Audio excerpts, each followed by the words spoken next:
Hello, friend. Today we're going to be talking with Veronica, who is a narrator. She narrates books for audio. So I'm super excited for our interview. So let's hop into the interview. Hello. Hi there. How are you doing? Good. Can you hear me and see I me well and can. everything? I can. Let me fix my light. There we go. Oh, wonderful. First off, can you tell us a little bit about yourself and your narrating and kind of how you started, came to being a narrator? Sure. I have been narrating full time since 2017 and Wow. part time since I think my first official book went on sale in 2011. Cool. But I started narrating for podcasts and short stories in 2006. Oh, wow. Um, Yep. so I started because a bunch of friends of mine were doing they were putting together a serialized novel, Oh, and cool. I was listening to the novel because at the time my second child was 3 months old, Yep. and that kid never slept through the night. So I would get my earbuds and sit and listen to my iPod back when your iPod was just an iPod and not everything else. Yep. And I would listen to their stories. And after a while, they stopped putting out new stories. And Oh, I messaged them like, guys, where's the rest? We lost our narrator. And so I don't know if it was a fit of like postpartum amnesia or yeah. just wanting to help. But I went, well, I did theater in college. I can try to do it. And so they sent me a story. It Okay. went okay. Then they sent me another one and another one and another one. And that grew into my picking up all the stories for that series in the podcast, learning how to edit and produce the podcast, Oh, cool. learning how to promote the Yep. podcast. And then after the first book, they took me on as a co-author. Oh, So they are like, well, you know the characters and you can write, so come play with us. oh, And cool. so that got me to being a working narrator and a published author. And yeah, I was able to go full time in 2017, and I've been doing that, doing that alongside raising teenagers and wrangling cats and writing. I love that. Oh my goodness. So that's really cool. Then you're also a writer as well and Yes. everything. That's Mm-hmm. super cool. Okay, and so what is your favorite book? I always like to ask people this, whether they're narrators or book designers or writers. Mm-hmm. Um, yeah, what's your favorite book? Favorite book I've like narrated, or favorite book Um, I've like ever read? Like I would go uh, back to it in a yeah, heartbeat. if the favorite book you've ever read, I mean, maybe you've narrated it too. I don't know. Oh. Yeah. I think the book that I always went back to and that I wore out copies of was Madeleine L'Engle's A Wrinkle in Time. I Yep. was I was a hardcore Madeleine L'Engle fan as, a teenager. I read both of her series, and all the books that would because she had her two families and she'd bring them together. So I read all Right. the books. I poured through the library on that. Cool. Um, my favorite one that I've read and narrated, I think I'm gonna like hurt author feelings, but they'll understand. Um, Yep. like the favorite one was Nathan Lowell's Ravenwood trilogy. Oh, And okay. it part of it is because he podcasted his stories. There are a group of us, I want to say old school podcasters who started doing podcast fiction way back. And we wound up, doing bit voices in each other's stories. Nathan narrated for me for a short story long while ago. Um, and so I had listened to him tell the story a Mhm. decade ago. He wanted to put it into audiobook form and contracted with a publisher. And the publisher contacted me. He's like, can you do this? And I'm like, you want me to read Nathan's story that I love? Yes, and we'll pay you. Sure. So I Wow. got to narrate that. And one of the reasons that it's so close to my heart, it's you've seen the meme go around that's like, I want the fantasy story where the 50-year-old woman with life experience goes out and she gets the adventure. Yep. That's the story. Wow. Yep. That I mean that and it That's really pulls cool. in natural magic and some bits of the Wiccan religions. And I'm probably saying that terribly wrong and I'm sorry, but I haven't had enough coffee. Um That's okay. but it's just it's a wonderfully written, warm story with Cool. just enough elements of fantasy that you know it's fantasy. Yep. But yeah, that's it. That's my heart story right there. Oh, good. Okay. And it's so cool that like all of this came about just from like reading your friend's stories and everything. And like also, so you have experience with podcast fiction as Yes. well, like those there's quite a few of them out there that There are a take ton. on short stories from authors and then publish them. Is that kind of what that podcast fiction is? It is. Now, there are a lot of podcasts who the podcast winds up being an add-on to the publishing market for Okay. people who write short stories. So I'm actually the podcast producer for The Dark Magazine, which is a Cool. horror and kind of edgier fiction Yep. podcast. So they're a paying market. They're always taking submissions, but they wind up picking one or two stories every month, and those go into a podcast. Wow. So they've got one, escape artists. They have, Escape Pod, Pseudopod, and Podcastle, Starship Sofa, and Tales to Terrify. There are a ton out there that have been going for a long time. And That's it's awesome. It's fantastic. Cool. So like, do you have any advice for authors that might be interested in like submitting to these? Anything that they should know that you could recommend? I'd say one, listen. Yeah. That's usually the main thing. Good, right? Listen to the podcasts, because then you know kind of what folks are looking for. Right. You get the tone of stories, because you can submit a great story, but if it's not a good fit for that brand, you're going to get you'll add to your wall of no's, which is always good progress. But you don't want to waste your time. You don't want to waste the other person's time. You want to read the rules. Yes. So, but if you need that soft release, if you need like, maybe I should do this, maybe I shouldn't, the worst you're going to hear is no. Right. That's really it. And most of the podcasts that are out there, the folks who are narrating, they may be full-time narrators like me. They may be part-time, or they may be just getting into the game. Oh, cool. And in that case, you get to hear someone perform your story, and that can influence how you write, because being able to listen to a story and being able to read it, two totally different things.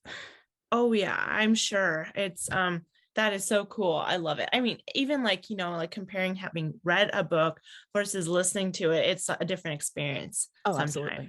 So it's just like, oh my gosh, that's so cool. If you could describe your narration style in 5 descriptive words, how would you describe it? Let's see. It is. And I have to do it every so often on some websites. Like, how's your narrating style? Cool. Okay. So I have what is called a storyteller style. So it's engaging. It brings you in. It's my style. One of the producers that I've worked with, he joked once and he said, your superpower is snark. Good thing or bad. So I have a humorous narration style, but that's snarky. So those biting heroines that are like, yeah, this is great. No, it's really not, but we're going to deal with it. So the snarky bit, mine's very savvy. Part of it's the enunciation. I taught at universities for a decade before I came and did this full time. So I sound like a college professor sometimes, because I almost was. So a very intellectual style. Okay. So let's see, storytelling, savvy, snarky, intellectual. And bright. I've got a very, even though I have that like, alto-esque range. Right. Actually, let me take that back. Versatile. I should take back bright and put in versatile. Okay. Because one of the reasons I do get booked for certain projects is because I have a wide range. Oh, cool. So I can get you hooked into a story that has male and female protagonists, and you're like, oh, that's a terrible guy voice. It's like, no, that could work. That sounds like tenor-ish, works for a Yeah. guy. So being able to bring that to the characters Oh, and cool. bring that to the story without distracting the listener. Wow, that's really good. That's awesome because I have listened to quite a few audiobooks where Mhm. it's a female or a male, and they do really good job changing like their range of their voice Yeah. to do the female or do the male character, Yes. and it's always engaging. So that's Mhm. really cool that you can do that. That's awesome. Those are really good 5 descriptive words that you came up with. Good job. Yay, adjectives. Yeah, that's awesome. Cool. Okay. What genres do you love narrating the most? Oh, I love narrating sci-fi. Sci-fi. Like sci-fi, space opera, space westerns. Cool. Those are my absolute favorites. Fantasy's a Oh, close second, but I grew up watching Star Trek and all of the derivations. I still cry at the last episode of Firefly because there should have been more. yeah. I'm that person, but Well, I that's love awesome. I love a good science fiction. So, what is the process that you follow when narrating, like, starting on Jack the Writer's book? What is your process for narrating? Like, if you can walk us through, like, Sure. your, So one of the first things I do is I read the book. Um, cool. it's really interesting. You'll find some narrators, oh, you don't have to read the book. No, you do. And you have to read it a couple times. Yeah. Um, so I start by reading, and I don't have it in here with me, but I have a bullet journal and I have Okay. a spread that I do for books. And what I'll Oh, do is I will list the chapter and I'll list, the page numbers because I want to know, I love data. So I'll like, the right. pages, what characters. So I'll list out characters. And I'll make notes about the different characters if I have to do an accent someplace, or if there's a bunch of words that are not in English and Okay. I've got to research the pronunciations and get references. I'm working on one right now that has a bunch of Russian, Wow. and that's always a challenge. So getting the Right. words down, writing them, getting links to good pronunciation guides. So I usually that's like the first pass of making the notes. I'll do a second pass on the script and I'll highlight it. I'm very visual oriented, so every main character has a hex code Okay. for their for in the script. So I go and highlight the script so I know as I'm reading where I need to switch. So my female protagonist almost is always like a salmony pink color Cool. because they generally all have the same voice unless there's an accent involved. The guys, depending upon what guy voice they have, there's a color assigned to that. And I've been doing it long enough that goes, oh, that's how I need to switch as I'm going through. Okay. I take my notes and then I talk to the author, or if I'm working with a publishing company, I'll talk to my person there and I'll say, okay, what other notes do we need? What do I need to know that might not be evident in the script? Mm. And I may get character descriptions. One of my authors goes and puts together like a Pinterest board for all of her characters and Cool. Spotify playlists. Yep. And she'll give like actor references. So she gave me one. It was like, this character looks and sounds like Machine Gun Kelly. Okay. So I'm like, so I need to figure out that like Cleveland-esque style of speaking and the attitude and the manner, but Right. that helps me get into character because Oh, totally. audiobook narration is acting. Yep. So I'll do that. I'll get that work through and then I start recording. Oh, And I come into my booth here and I just hit record and I start. And I try to get a couple hours finished per day. I just keep going through. I finish the book. I generally, the first 15 minutes or first chapter gets passed to the publisher or the author, depending upon whom I'm working with, and they approve it, or they say, oh, can you fix this character voice? Can you, maybe slow this down or speed this up? So they get the kind of the right to correct for that first chapter. And then after that, I'm off and running. Okay. So we get the raw audio done. I pass it off to the engineer and they go and proof the audio. So they listen to everything and then tell me where I've messed up. They do all of the editing and mastering. They send me the list of all the things I've screwed up and I go and re-record them. Sometimes I'm really good. I had one book where I literally only had 3 pickups. Yay. And that was fantastic. And then I had another one where I mispronounced a character's last name 33 times. Oh no. And I'd researched it and it was the character's last name was Malaysian. It's not that it was difficult, but the words don't, the way something looks on the page, both of us have unique last names. So I'm sure, it just because it looks one way on the page doesn't mean that's how it comes out of your mouth. So I was like, oh, so clearly I have learned, because there's always a lesson learned from every book. And that one was write it phonetically at the top of every page if it shows up a lot, so that, I can quick refer or put a Post-it there. Oh, that's really good. So that got fixed. Those got sent off to the editor. They piece stuff in, get the final product, and then I either send the finished files to the publisher or author, or if I'm working through, say, Findaway or ACX, then I upload the files. Oh, okay. And it goes into the approval queue. And from there, I'm just, I'm doing my own social media promotion. I'm putting my newsletter together and waiting for it to go live. Wow, that's really cool. That's awesome to kind of see it. That's from start to finish. That's really cool. It's really cool to see the behind the scenes action. Like here we listen to these audiobooks and stuff, and like we don't really know what goes into all of the stuff that goes into making one and stuff. So that's really cool. What accents do you primarily do? Oh boy.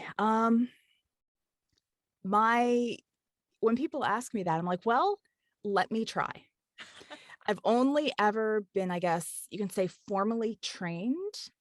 Meaning that I sat down and studied or took a class or mentored with someone on European French, because I took French for 9 years between middle school and high school and college. And I married into a French Canadian family. So I'm good enough to eavesdrop and talk around my kids because they sort of understand, but not quite. And then British RP. So receive pronunciation. So those 2 things I've been trained in.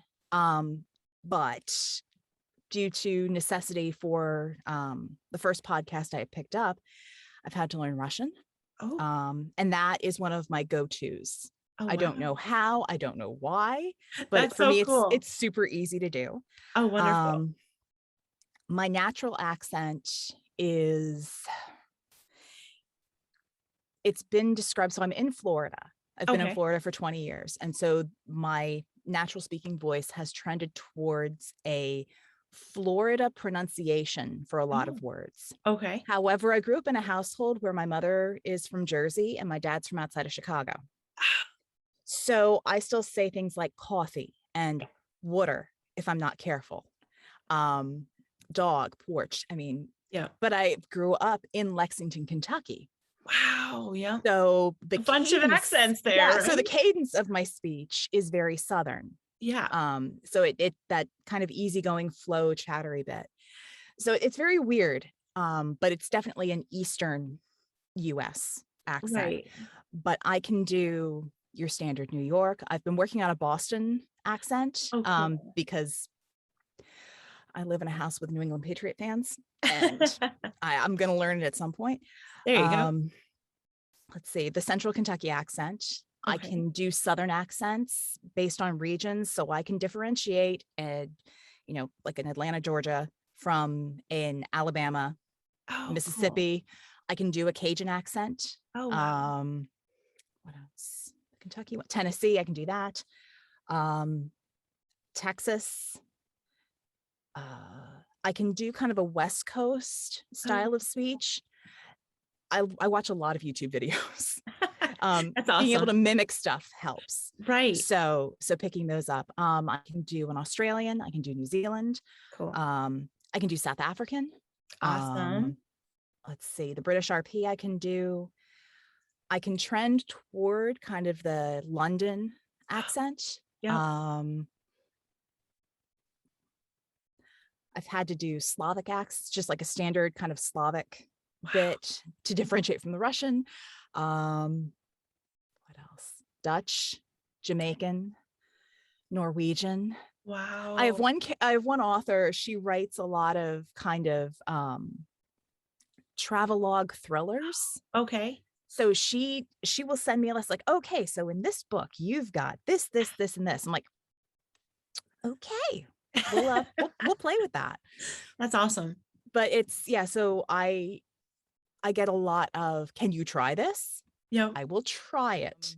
There's some accents that Yeah. I have to work on, and there's some Sure. things that if the book has a major character who would be better served by another narrator, I will happily refer people. Oh, cool. Because That's awesome. you know, I firmly believe that voices and accents should be as authentic as possible. Oh, sure. So yeah. So I just feel because like I can do it doesn't mean I should. Oh, sure. Like sometimes, you know, like you hear a person doing an accent and they're just butchering the accent. And it's like, yeah, oh man, this throws me out of the story. It does. It does. Or yeah. even just like when you live in certain places, there's certain ways words are pronounced. And if someone mispronounces it, it pulls you out of the story. Right. I was listening to one book and it was based in Kentucky. Okay. And it was based in kind of Western as Kentucky. And someone, the narrator, pronounced the name of the city as Louisville. And I kind of cringed and went, no, if you're from there, it's Louisville. It's like 2.5 syllables. It's weird. That's interesting.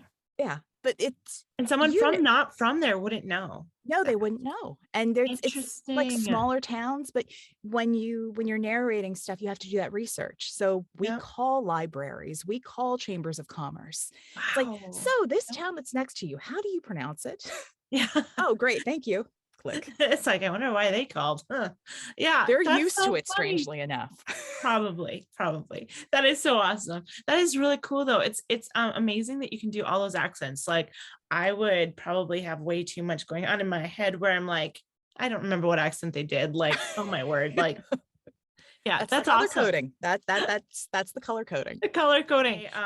My husband's from South Africa, so okay, South African accent, and then I studied abroad in Australia. So like, I love accents. I just love them. I cannot do them, but I love. So them. Wait, so does your husband have does he have more of the British lilting South African accent, or more of the Dutch guttural South African accent? So his family has really the Dutch guttural, but for him, he's been so right after high school, he ended up moving from South Africa to Australia. So he's kind of like more, I would describe more of the British sounding, even though he grew up speaking Afrikaans and everything. But he kind of took that, a little bit of that Australian and a little bit of the South African, and now he lives in America. So it's kind of funny. Whenever we travel, people are like South Africans are like, are you American? Because they hear the American accent. Yet, I mean, I think he'd probably be a very good narrator because he can do a different narration, different accent, sort of. Yeah. There's a lot, especially in romance. You have authors who they want to have their male protagonist be this, ooh, he's from this area. And we're like, great, you need to find a narrator who can do that convincingly. So what are some things that you believe authors should look for in their narrator? Ooh, well, let's see. I think one, you want to make sure you have someone who matches the kind of the tone and pace of your story. So if you've got, a super serious, gripping suspense story, you don't necessarily want something, cute and perky for your narration. Right. You want to consider the tone of the voice for the tone of the story. Standard business practices, you want somebody who's professional, you want somebody who's punctual, who has good communication skills. You want someone who's going to be, honest, back and forth, what they can and what they can't do. you want to find a narrator that you can trust. And a lot of the challenges that come up between authors and narrators when you have one or both who haven't done as much work in the field of audiobooks is you get micromanaging. And when it comes to audiobooks, your narrator knows how to perform. That's their job. So they're going to take the words on the page and they're going to turn it into a performance. And you can, as an author, you can say, well, this character, that's why we ask for the notes. Well, this character is from Houston, Texas, and she's always, lived in the city, but her love interest is from Tijuana, and he was on, ranches, and he's just come into Houston, and he has, he's not used to big cities and all this.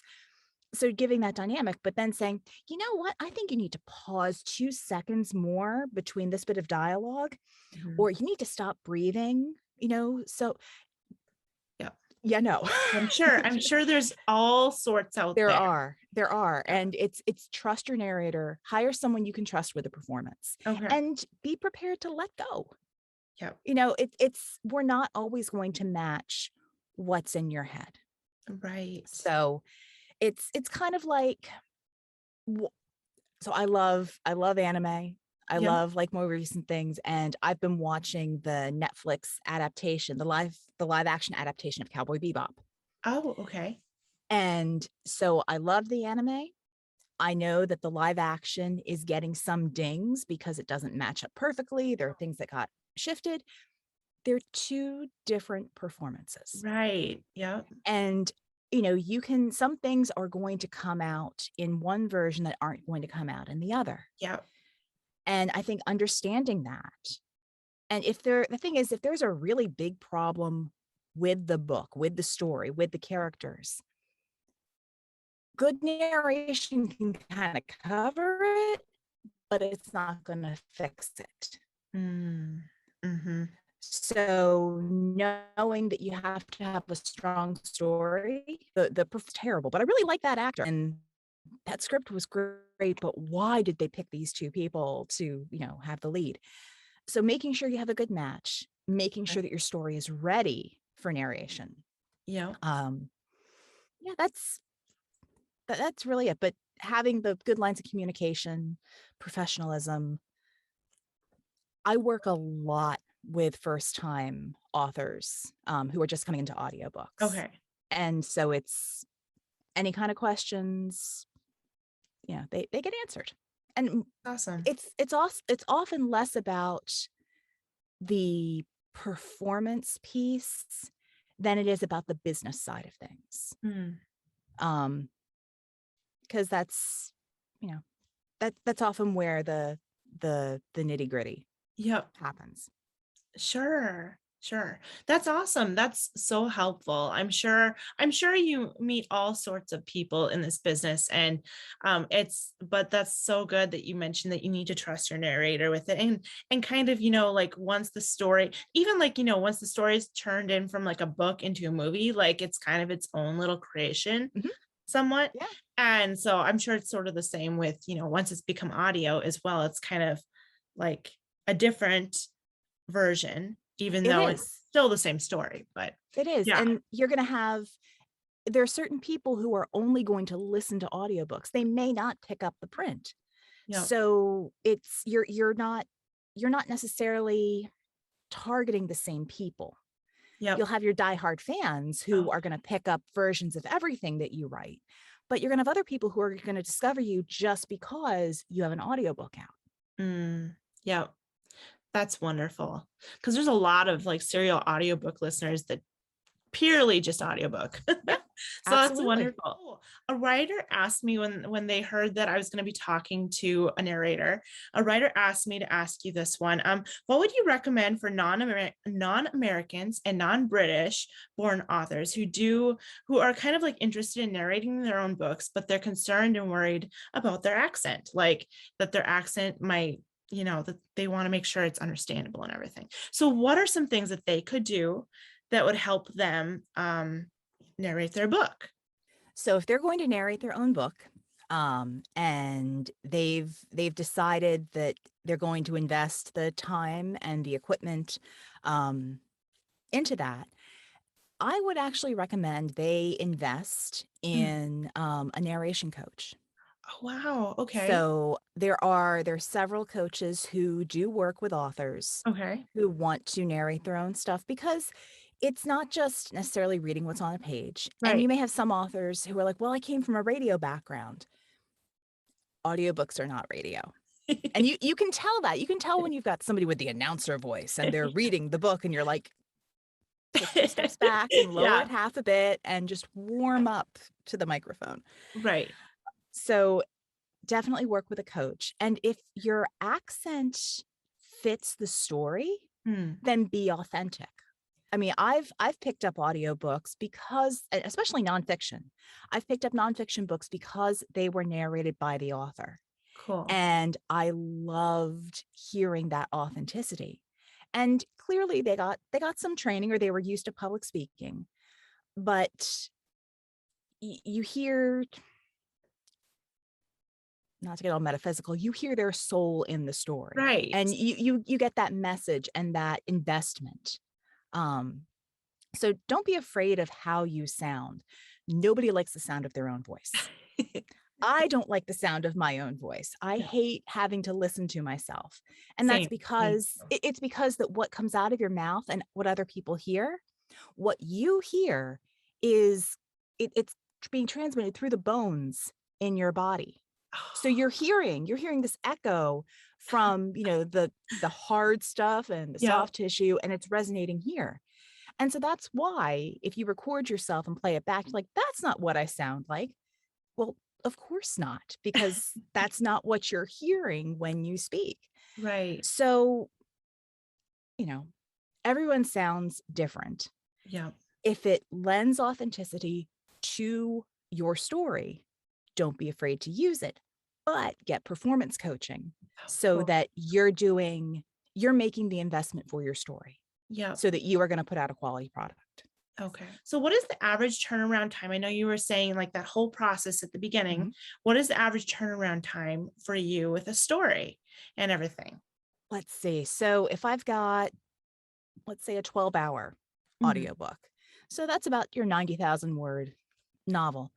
For me, that takes about 1.5 to 2 weeks. Okay. I do record a little more slowly because teenagers at home. And part of the reason why I went to work for myself was so that I'd be able to, do after school activities with my kids and help them with homework and all those happy things. So it takes me about 1.5 to 2 weeks to get that all done. And then my engineer, proofer, editor, I generally try to give them 2 to 3 weeks. Okay. Because they have a ton of work coming in, and I've had to produce podcasts. I've had to edit. I've had to proof. I don't like doing it. Yep. So I will happily outsource and pay someone to make me sound better. Yeah, I understand. The editing can be kind of hard. Yeah. So by the time I get the corrections back and I send the corrections in, it's about 5 to 6 weeks. Okay. And perfect. That's, now I've done stuff faster, but 5 to 6 weeks is about from where I start recording to delivering the finished audiobook. Okay, cool. How early do authors need to book with you? Do you have like a waiting list, or how early do they need to book with you? So my policy is I always keep a week or two open every quarter for those like great projects that come in. Cool. And I do a lot of work with authors who write series, and we communicate. It's like, yeah, I'm working on the next book in this series.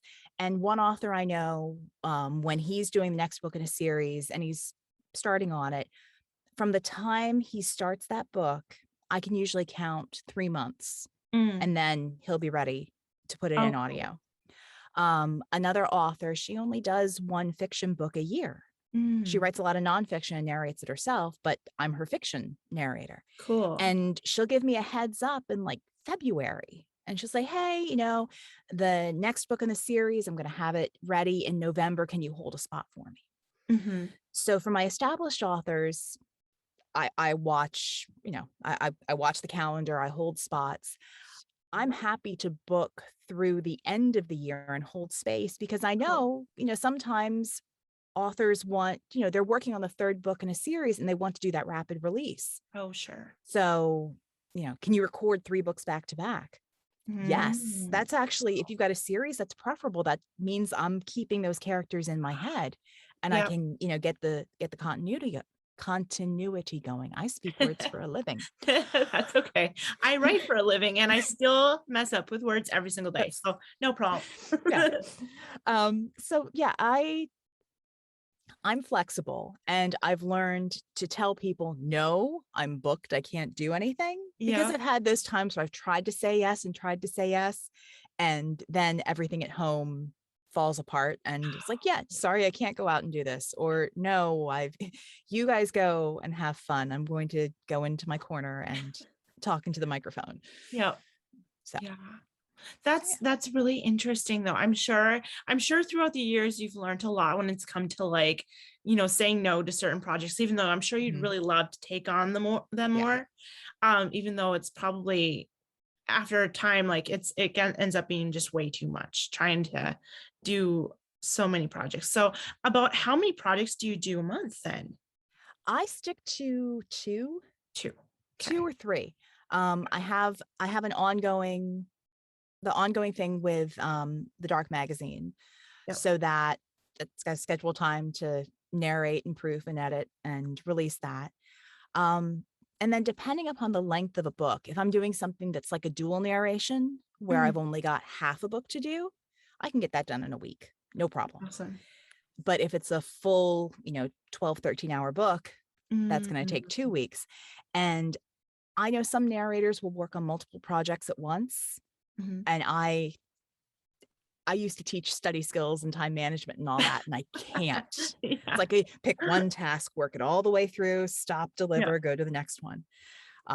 So yeah, and at the rate that I work, I generally two plus the podcast is about my Okay. limit. So how often can authors ask you to tweak audio? I know that we talked about how the first chapter, is that Mhm. kind of what you stick to? Any changes that they want there? That's kind of what I stick to. Yeah. I've had, and a lot of it depends on relationships. Right. So if we have a good relationship and they're like and we're not necessarily uploading stuff constantly, Yep.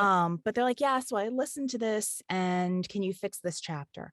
I Yep. have some authors who will deliver the whole book and they will listen to the whole book, and Oh, then they'll say, this piece doesn't sound that, this bit of dialogue doesn't sound right to me. mhm. This and this and this is going on. What do you think? Mm. And I've generally go, oh, okay, that's a different interpretation on the character, but I guess I can kind of see where you're going. Mhm. Let me see how I can fix this. Yeah. It's generally not a huge fix. I've Perfect. only had Yeah. one case where someone's gone, that voice is not right. You need to fix the rest of the book. Oh, wow. Okay. But that was someone that I had a good relationship with. It was a miscommunication on characters. Yep. We re-recorded it, and I just released book 14 in that series. Wow. That's So wonderful. yeah. So So mainly it's the whole yeah. thing is just relationship and Yes. trust and Yes. being a good, decent human being. Basically, yeah. Yeah. What files do you give to the author? Is it like what format file? Like, I guess Generally MP3s. MP3s. So because that's what gets uploaded. Right. I know I've worked with some publishers who prefer FLAC, so .flac files, Oh, and that's just a size bit. But in terms of file transfer and what publishers usually look for when you're distributing audio, mhm. MP3 files, just one chapter per file. Well, it's been so good talking with you, and I've learned so much. And I think all the people who are going to be watching these videos are also going to really enjoy this. And I Sweet. hope that you get some jobs out of it too, where people That would reach be out, great. you Or know. just, people if you have questions, because Right. yeah. That's That's wonderful. I love that. And then, so where can people find you? And yeah, where can people find you online? Okay, so one of the best places to find me is my website, which is voicesbyveronica.com. So Okay, perfect. VoicesByVeronica.com. Can you And I'll tell I put it said it? down here. Said it way too many times. That's all right. You can find me on Facebook. So my Facebook page is, you can type Voices by Veronica and it'll come up as Veronica Giguere, narrator. I'm on Instagram. That's always a nice place to reach out. This time of year, I'm probably posting pictures of cats and baking, and the impromptu gym picture because I'm stuck in a booth all day. I'm going to go work out beforehand or after, Right. just for sanity's sake. Why not? I'm on Twitter as V for Voice. That's the only one that's not Voices by Veronica. And it's another, I check it probably once a day. Email truly is the best way to reach me because I always have my phone and it'll always ding. The best way to reach me is so just the letter V at voicesbyveronica.com. And Perfect. for some reason, if your email doesn't like the single, character, wow, I was about to say digit, and that's not right. Unless you're Roman. So, but if they don't like the single character, then you can use voicesbyveronica@gmail.com. Okay, wonderful. So either one of those will work. Let's see. Did I hit Okay. everything? Website and then so website, Instagram is Voices by Veronica. Twitter is V for Voice. You've got the email.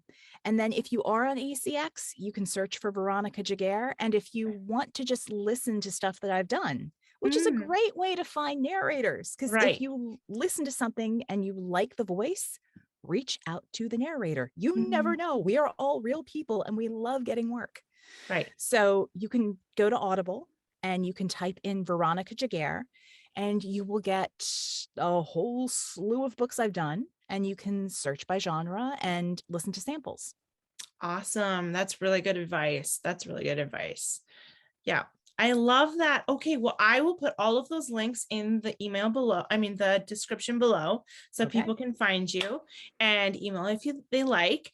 And I'll also put your ACX stuff down there too, so it's easy for everyone to find in one place. Okay, perfect. Well, it was so lovely to chat with you. It was lovely to talk with you, Devin. Oh, good. I'm so glad that you enjoyed it. It was such a good chat. Yeah, I look forward to chatting with you more in the future as well. Absolutely. So.